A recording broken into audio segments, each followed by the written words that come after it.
I'm Autumn McKelvey, and this is A-Class Cooking.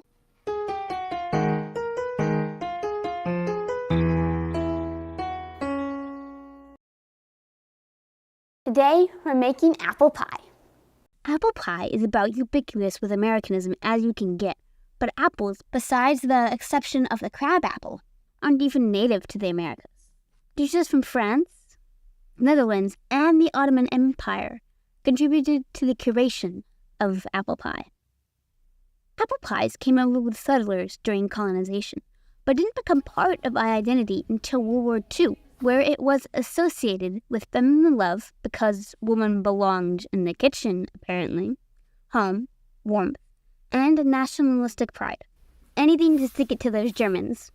But without them, I probably wouldn't be making apple pie today. Apple pie consists of two very important parts, the crust and the filling.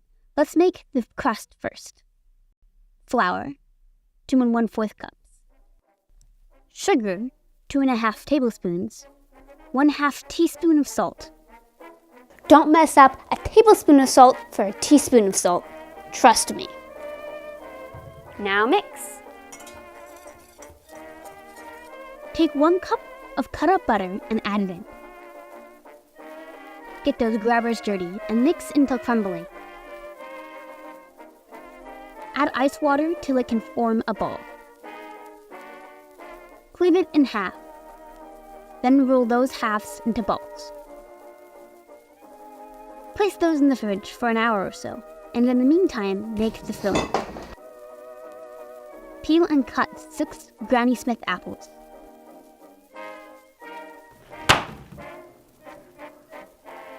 Do be careful.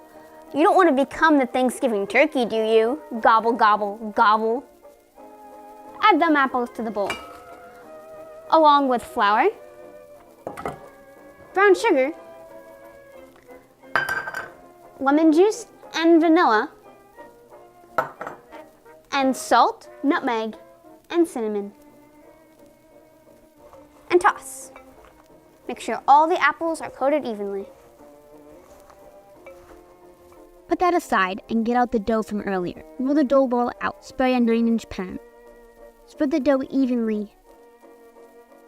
Pour the apple mix into the dish. Make sure it's even. At the top with 1 tablespoon butter. Roll the second ball out. You can be as fancy as you want with the top. Just make sure the steam can escape. But I made a friend. Brush the top with 2 tablespoons melted butter and sprinkle with some cinnamon.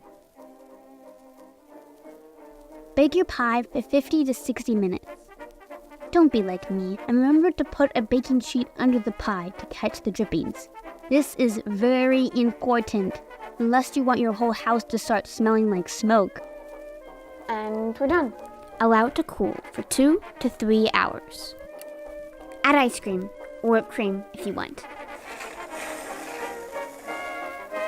Before you go, watch the last A-Class Cooking, or watch my predecessor make an inferior apple pie. Happy Thanksgiving to you and your family.